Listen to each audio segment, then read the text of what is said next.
Hi hello ఈరోజు కథ sadist husband part 54. రచయిత అంజనా గారు. గౌతమ్ని విసిరిగా దూరంగా తోసేసి ఇక్కడి నుంచి వెళ్ళిపోండి, నాకు కోపం వస్తుంది, ఆ కోపంలో నిన్ను కొట్టేస్తాను అని కృష్ణ గౌతమ్ని నెట్టి రూమ్లోకి వెళ్ళి పిల్లల పక్కన పడుకుంటుంది. గౌతమ్ తల కొట్టుకొని అబ్బాయి సూర్య మాటలు మామూలుగా హెడ్ఏక్ పెట్టలేదుగా నాకు అని రూమ్లోకి వచ్చి కృష్ణ పక్కన పడుకొని తన వెనుక నుండి గట్టిగా హత్తుకుంటాడు.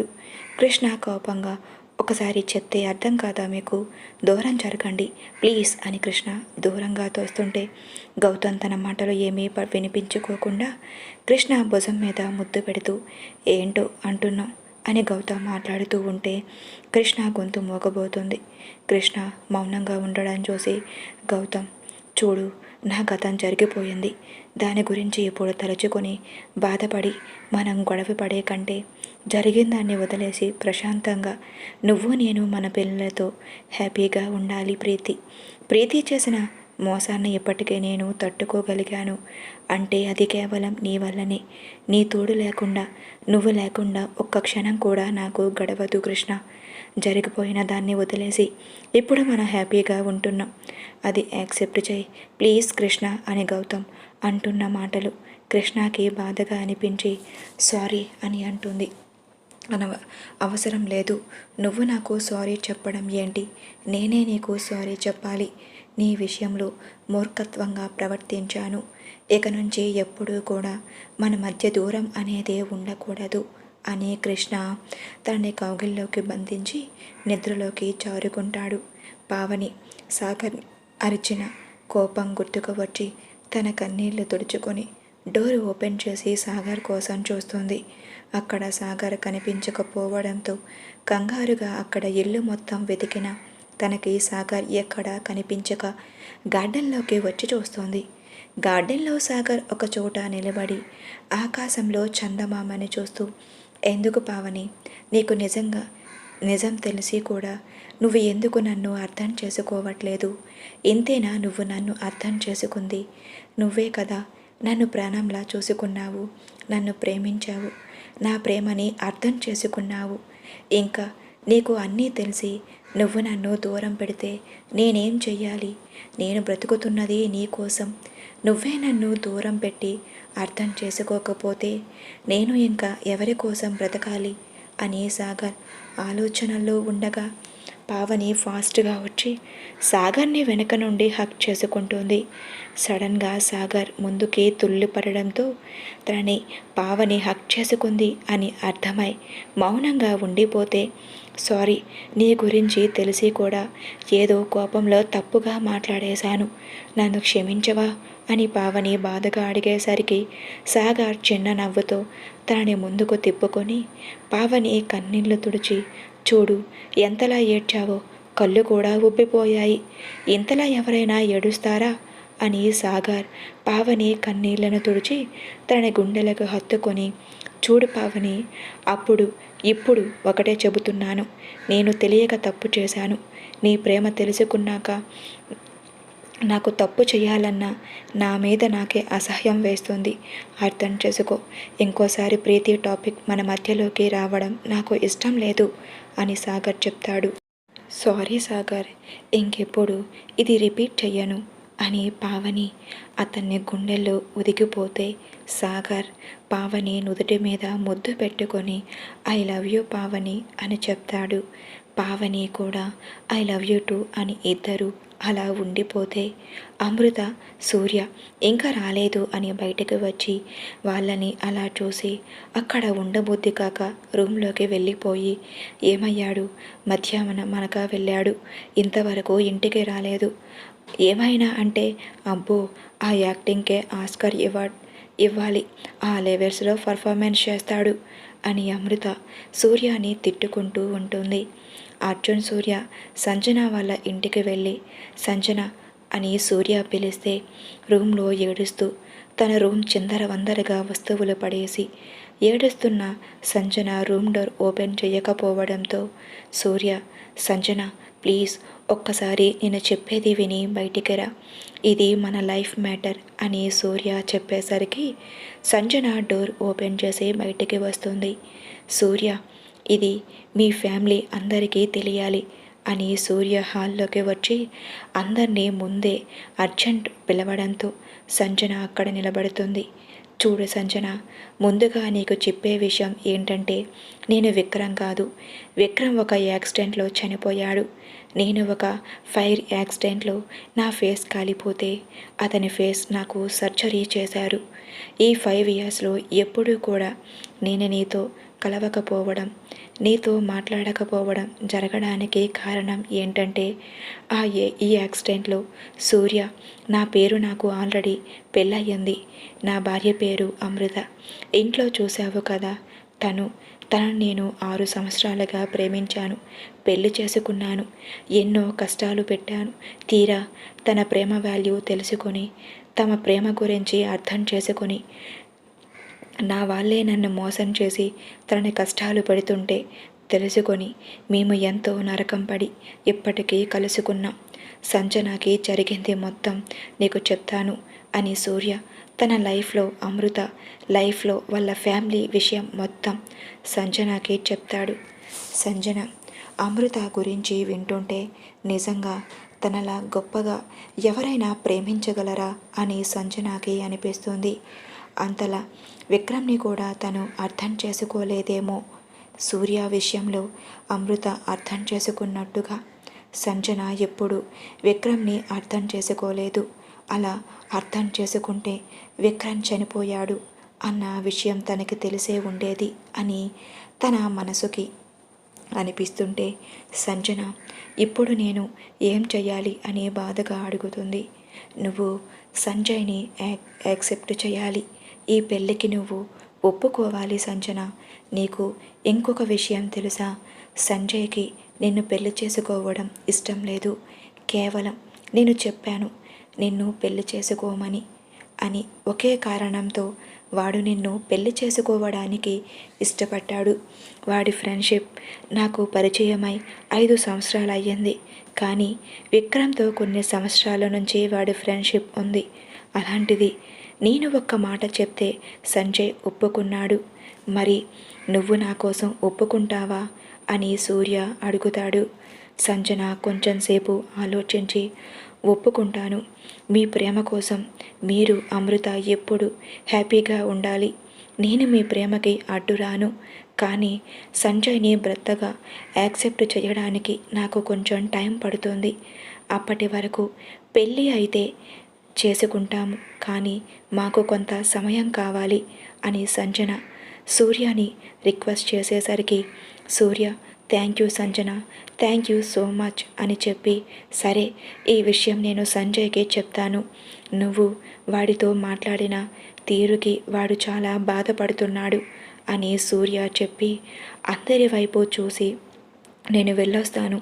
ఇంటి దగ్గర అమృత వెయిట్ చేస్తూ ఉంటుంది. తనకి చెప్పకుండా వచ్చేశాను అని సూర్య అంటుంటే సరే బాబు వెళ్ళి రండి అని సంజన పేరెంట్స్ చెప్తారు.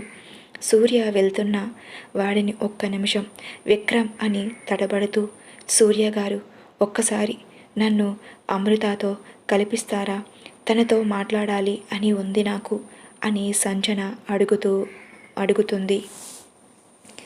మీ పెళ్ళికి అమృతాని తీసుకొని వస్తాను అని సూర్య చిన్న నవ్వుతో అర్జున్ని తీసుకొని ఇంటికి స్టార్ట్ అవుతాడు. సూర్య కార్ డ్రైవ్ చేస్తుంటే అర్జున్ సూర్య వైపు అలాగే చూస్తూ ఎంతమందినైనా భలే కన్ఫ్యూజ్ చేస్తావురా నువ్వు, ఎక్కడ నేర్చుకున్నావురా ఇలా కన్ఫ్యూజ్ చేయడం అని అర్జున్ మనసులో అనుకుంటుంటే సూర్య బాబు అర్జున్ గారు మీరే బయటికి అనేస్తున్నారు, కొంచెం మీ ఫ్లో చూసుకోండి అని సూర్య అనేసరికి అర్జున్ నీకు మనసులో మాటలేంటి అన్నీ వినిపిస్తాయి, నేను బయటికి అనలేదని నాకు తెలుసు, నీకు నా మనసులో మాటలు కూడా తెలుసు కదా అని అర్జున్ సూర్యని సూటిగా చూస్తూ అడుగుతాడు. సూర్య చిన్న నవ్వుతో ఇంతకీ సౌమ్య నువ్వు కలిసినట్లేనా, లేదంటే సౌమ్యకి ఎవరినైనా చూసి పెళ్లి చేయమంటావా అని సూర్య అర్జున్తో అనేసరికి అర్జున్ ఉడుక్కుంటూ నిన్ను చంపేస్తానురా నేను అని సూర్య మీదకి బెండవుతుంటే, ఆగరా, నన్నేమైనా చేస్తే అమృత నీ తాట తీస్తుంది అని సూర్య బెదిరిస్తాడు. అర్జున్కి ఒక్క నిమిషం అమృత ఫేస్ గుర్తుకు వచ్చి, నిజమేరా బాబు, ఈసారి నీకేమైనా అయితే నన్ను కూడా చంపేస్తుంది రాక్షసి, నిజంగా గ్రేట్రా, తను నీ ప్రేమ కోసం ఇంతలా తను కష్టాలు పడిందంటే ఇప్పటికీ నాకు బాబోయ్, ఈ ఆడవాళ్ళు నిజంగా చాలా గ్రేట్, ఆడవాళ్ళు మీకు జోహార్లు అని అర్జున్ అంటూ ఉంటే, నిజమే కదరా, వాళ్ళ ప్రేమ మనకి కనిపించదు, కానీ వాళ్ళు మన కోసం చేసే పని కూడా మనకి విసుగ్గా అనిపిస్తుంది. మన కోసం ఫ్యామిలీనే కాదు అనుకొని వస్తారు, మన ఫ్యామిలీ వాళ్ళ ఫ్యామిలీగా చూస్తారు. మన ఇంట్లో వాళ్ళు వాళ్ళని ఏమైనా అంటే సర్దుకొని మన కోసం అన్నీ సాక్రిఫైస్ చేస్తారు. వాళ్ళకంటూ ఒక గోల్ ఉంటుంది, దాన్ని వాళ్ళు పట్టించుకోరు, మన కోసం వదిలేస్తారు. మన పిల్లల కోసం వాళ్ళ జీవితాన్ని కూడా వదులుకుంటారు. వాళ్ళు ప్రతి ఆలోచనల్లోన మన పిల్లలే, ఇదే కదా నిండిపోయింది, ఇంకా వాళ్ళకంటూ ఏం గుర్తింపు కూడా ఉండదు అని సూర్య చెప్తుంటే, అర్జున్ సూర్య వైపు అలాగే చూస్తాడు. ఏమైంది అర్జున్, అలా చూస్తున్నావు అని అడిగితే, అది ఏంటంటే మన ఆడవాళ్ళందరి చేత ఒక బిజినెస్ స్టార్ట్ చేయించాలి అని చూస్తున్నా, కానీ వాళ్ళు చెయ్యగలరా అని అర్జున్ అనేసరికి సూర్య నవ్వుతూ, వాళ్ళు చెయ్యగలరా కాదు, నువ్వు ఆ డౌట్ పెట్టుకోకు, కావాలంటే నువ్వు ట్రై చేయి, మనకంటే వాళ్ళే బాగా సక్సెస్ చేస్తారు, మన బిజినెస్ కంటే వాళ్ళ బిజినెస్ డెవలప్లో ఉంటుంది, వాళ్ళకున్న తెలివి మన వల్ల వంటింటికే పరిమితం అవుతుంది, కానీ లేదంటే వాళ్ళ తెలివికి మన తెలివి ఎక్కడ్రా సరిపోతుంది అని సూర్య అనేసరికి అర్జున్ ఆలోచిస్తూ, సరే కొంచెం టైం తీసుకొని మన వాళ్ళ అందరూ సెట్ అయ్యాక ఈ ఆలోచన వాళ్ళకి చెబుదాం అని అర్జున్ అంటాడు. ఇలా వాళ్ళ మాటల మధ్యలో ఇంటికి చేరుకుంటారు. అర్జున్ సూర్య ఏదో మాట్లాడుకుంటూ ఇంట్లోకి వస్తుంటే హాల్లో సోఫాలో కూర్చొని వాళ్ళ కోసమే చూస్తున్న అమృత కనిపిస్తుంది. ఏంటి, భోజనం చెయ్యరా, టైం ఎంత అవుతుంది, 10 అవుతుంది, ఈ టైం దాకా ఏం చేస్తున్నారు, మధ్యాహ్నం అనగా బయటికి వెళ్ళారు, ఇప్పుడా వచ్చేది అని అమృత అరుస్తుంటే, ఇద్దరూ చిన్న నవ్వుతో సరే వడ్డించు అని సౌమ్య భోజనం చేసిందా అని అర్జున్ అడిగితే, అమృత అర్జున్ వైపు సీరియస్గా చూస్తుంది. అమృత ఎందుకు అర్జున్ వైపు సీరియస్గా చూస్తుందో అర్థం కాక, ఏమైందిరా అని అడిగితే, నాకు తెలియదు, నువ్వే వెళ్ళి అడుగు అని అమృత కోపంగా కసిరితే, అర్జున్ అయోమయంగా ఏమైంది దీనికి, ఎప్పుడూ లేనిది ఇలా అరుస్తుంది అని అనుకుంటూ సౌమ్య కోసం రూమ్లోకి వెళ్తాడు.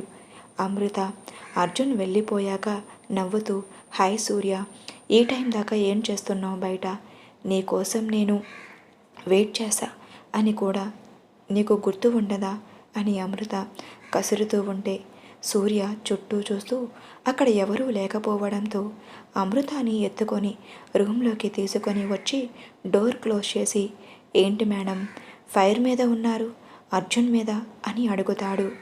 లేకపోతే తనేం చేసింది, తన మీద ఊరికే అరుస్తాడు, తన ప్రేమ అర్థం చేసుకోవాలి కదా అని అమృత అంటుంటే, మేడం ఆల్రెడీ వాళ్ళు కలిసిపోయారు, మీకే ఇంకా అది అర్థం కాలేదు, లేకపోతే ఎప్పుడైనా మీ అన్నగారు సౌమ్య భోజనం చేసిందా అని అడిగాడా, ఇన్ని సంవత్సరాల్లో నేను లేకపోయినా అని సూర్య అనేసరికి అమృత ఆలోచించి, నిజమే కదా, అన్నయ్యలో చాలా మార్పు వచ్చింది సూర్య, నాది మట్టి బుర్ర, కనిపెట్టలేకపోయాను అని తన తల మీద చిన్నగా కొట్టుకుంటుంది. సూర్య అమృత నడుం మీద చెయ్యి వేసి దగ్గరికి లాక్కొని, ఏంటి మేడం గారు ఏదో ఆలోచిస్తున్నారు అని అమృత బుగ్గ మీద అతని పెదవులతో రాస్తుంటే అతని మీసం అమృత చెంపల మీద గుచ్చుకొని గరుకుగా తగలడంతో, అబ్బా సూర్య, ఏంటిది, ముందు ఫ్రెష్ అయ్యిరా, భోజనానికి టైం అవుతుంది, అందరూ వెయిట్ చేస్తూ ఉంటారు, ఇంకా ఎవరు భోజనం చెయ్యలేదు అని అమృత సూర్యని దూరం జరుపుతూ ఉన్నా అతను దూరం జరగకుండా అలాగే అమృత పెదవుల దగ్గరకు చేరి తన పెదవులను అందుకుంటాడు. సూర్య అమృత పెదవులను ముద్దాడుతూ తన పంటితో అమృత పెదవుల మీద గాయం చేస్తుంటే అమృత సూర్య మెడ చుట్టూ హారంలా చేతులు అల్లేస్తుంది. అలా ఒక 10 నిమిషాలకి అమృతాని వదలాలి అని లేకపోయినా దూరం జరిగి వాష్రూంలోకి వెళ్ళిపోతాడు. అమృత బొగ్గలు రెడ్ పెయింట్ వేసినట్టుగా ఎర్రగా కందిపోతే తను బయటికి వెళ్తే అందరూ ఏదోలా అనుకుంటారు అని సూర్య వచ్చేదాకా రూమ్లోనే ఉండిపోతుంది. 10 నిమిషాలకి సూర్య ఫ్రెష్ అయి రావడంతో రెడీ అయి అమృత సూర్య బయటికి వెళ్తే అప్పటికే డైనింగ్ టేబుల్ దగ్గర కృష్ణ, గౌతమ్, సాగర్, పావని, సత్యవతి గారు కనిపిస్తారు. సూర్య చుట్టూ చూస్తూ అర్జున్ రాలేదేంటి అని అడిగితే సత్యవతి గారు వాళ్ళకి ఆకలి లేదు అని చెప్పాడు సూర్య అని అంటుంది. సరే భోజనం చేద్దాం అని అందరూ భోజనానికి కూర్చొని కొంతసేపటికి భోజనం కంప్లీట్ చేసి వెళ్ళబోతుంటే సూర్య నీతో కొంచెం మాట్లాడాలి అని సత్యవతి గారు అంటారు. Please like and subscribe for more videos. Thank you for watching. Please story ఎలా ఉందో కామెంట్ చేయండి. అలా అయితే నాకు తెలుస్తుంది కదా స్టోరీ ఎలా ఉందో అనేది.